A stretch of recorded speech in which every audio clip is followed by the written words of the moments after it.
Matchmaking is much improved. The UI looks so much more polished and modern. We've got new battle passes, new skins, new UI elements, and the new Abyss remaster is breathtaking. We're going to talk about Season 2 of Splitgate here in today's video.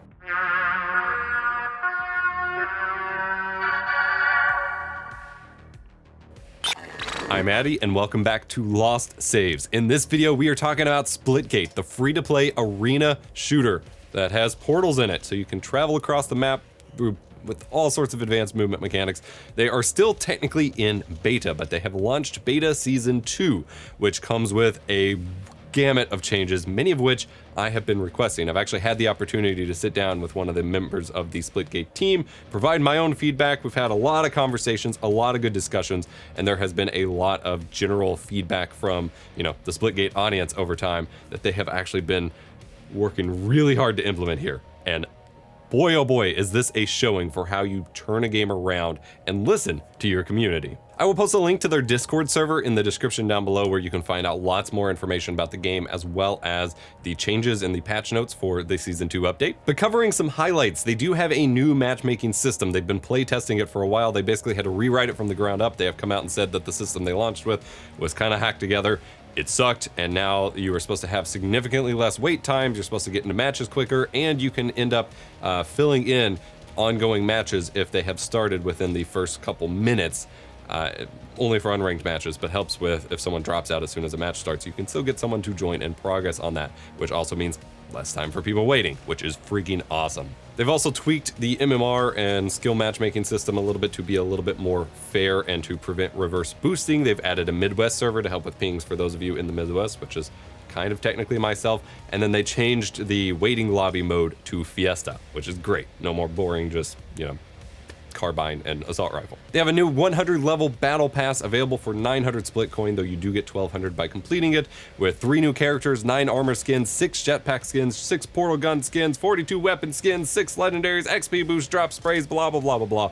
It's pretty wild, and if you actually dive into the UI to customize your character and things like that, finding which characters and skins you have is significantly improved. The overall flow feels much more modern, a lot nicer, and they've made some tweaks to how the unranked progression system works as well, including new seasonal challenges that rotate every so often, a tweak to the daily and weekly challenges, and overall I have been very impressed. I've already put in a few matches and I have just loved the feel of the UI, I've loved the layout, and the feeling of tracking and managing your challenges feels a little bit improved as well. Juggernaut has been added to free-for-all. I haven't got a chance to play it yet, but it looks pretty cool. Pistol SWAT, which was previously just a featured weekly playlist, is now added to Team SWAT. And Objectives gets Hot Zone and Lockdown, which are both going to be familiar if you played more traditional arcade shooters like Call of Duty and the like. Hot Zone is similar to Hardpoint or Headquarters, and then Lockdown is basically Domination, which is freaking awesome. Absolutely love seeing more modes added, and that's kind of the big community feedback that we've had for this game, has been that we want more modes, more content, more stuff to do, especially with a free-to-play game. You want to be able to keep players around longer, and the more modes and the more ways that you can unlock stuff is really awesome to see. And I really think they're listening. I think they're trying to implement what they can here, and so far it's paying off. The results here, I did not expect the Season 2 update to be this big. I have sent, like I said, I've sent entire dissertations of feedback and expectations and plans that I would like to see Splitgate implement to some of the people, and they've basically just kind of been saying, hold on, we got you, fam, and oh, yes, they do. A bunch of mostly tiny weapon tweaks have been made, such as increasing the pickup ammo for the shotgun to 6 instead of 5. The biggest one being they reduced the amount of time in between shots for the battle rifle from 0.5 seconds, I think, to 0.48, or I don't know if it's seconds or times or whatever, but it shoots a little bit faster.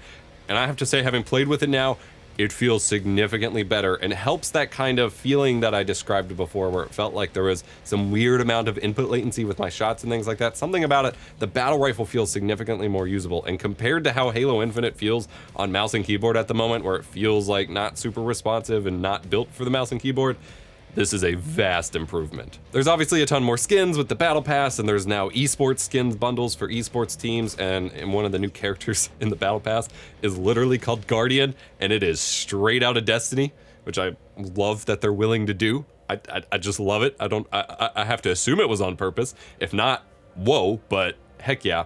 And then of course, there isn't yet a new map. There is a new environment for the map creator, which is really cool, and I want to dive into on a separate video, but there isn't an entire new map. Instead, they have remastered Abyss. So they previously remastered, the name of the map is escaping me, I'll have it on screen, with Season 1. With this one, they have remade Abyss.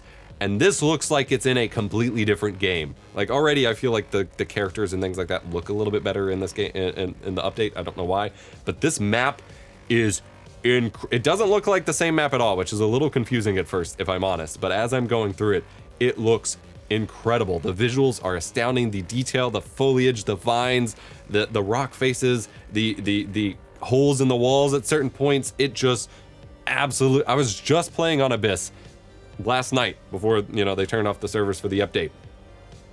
It is night and day. It is just astounding looking. I am so impressed. This thing is gorgeous. They have done a ton of work here. Huge kudos to that art department team, because holy balls, if this is the direction the game is going for art. I've talked before about how the art direction for this game is a little confusing. Some of the original characters just kind of looked like baked in, you know, game engine assets, and it didn't have a cohesive art style. But if they're moving to how this map looks, it's kind of like a blend of like a super more modern, you know, high fidelity game with Quake and Unreal style post-apocalypse stuff.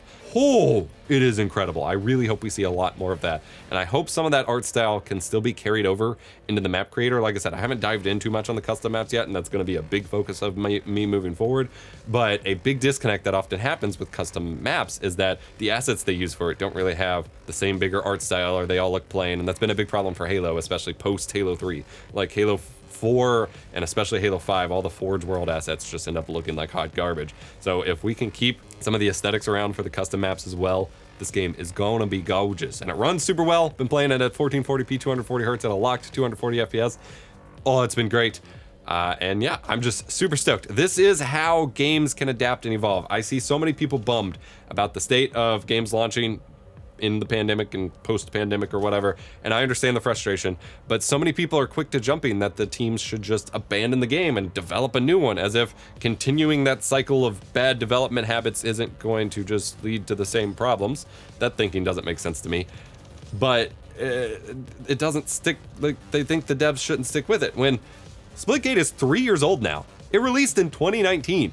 They have completely relaunched it on top of continuing to support it and update it, and it's just going to continue to be in a better and better place and be more and more appealing for new players. And we're still in beta.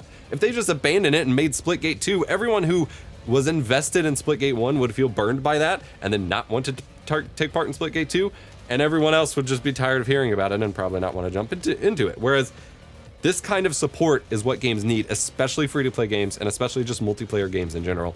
And I'm so glad that 1047 has some good heads on their shoulders and are figuring this out, because so many AAA games need to look to what Splitgate is doing right now, get their proverbial shit together, and figure it out. I hope you enjoyed this video. For a little bit of insight into my feedback, you can watch Splitgate the Wise, my video where I was giving feedback on this game, or you can check out this video over here where I show you how to preserve your game carts on your retro games if you're into that sort of thing. I'm Addy. Remember, be kind, rewind.